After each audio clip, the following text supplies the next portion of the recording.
All right, guys, this video is for a great routine to mobilize your hips and hamstrings, really get them open up, keep them nice and healthy for squatting, deadlifting, or anything heavy that we're doing on the lower half of the body. So all you need for this one is a resistance band. The heavier the better on this one, and then some place to hook it up.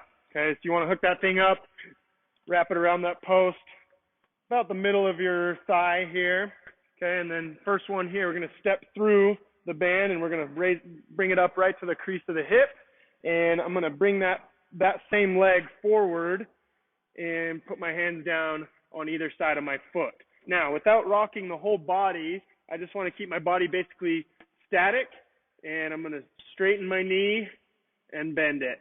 Bend, straighten, bend, straighten. You should feel this stretching the middle part of your hamstring. I'm going to go about 20 to 30 reps on this one. When you're done there, you're going to take both hands, bring them to the inside of your foot, and distribute your weight more towards the center. You're going to go 20 to 30 reps there as well. Nice and slow, controlled. Feel the stretch. Then you're going to distribute your weight more toward the outside and bring both hands to the outside. Do another 20 to 30 reps there. Okay, this should take you at least a minute or two to get through those three positions. You're distributing your weight from the center to the inside and then to the outside, and your hamstring should feel that stretch in those respective positions as well. Okay, when you're done with that, you're going to keep that same leg in the band, and we're going to lay that leg across in front of you. Okay, and the goal here is to have a 90-degree bend in the knee and start lengthening that leg back behind you. But I also want to work on getting my shoulders square over my hips. Okay, so if you're real tight through the hips, you're going to be wanting to sit over like this. Over time, you need to work your way so that you're centered over the top of your hips. Okay, you're really going to feel this in the piriformis, in the outside of your glute, and sometimes deeper into the middle of your glute as well. Okay, spend a good minute and a half in this position. You want to get comfortable being moderately uncomfortable. You don't want to be feeling pain here, but you do want to be feeling a decently intense stretch.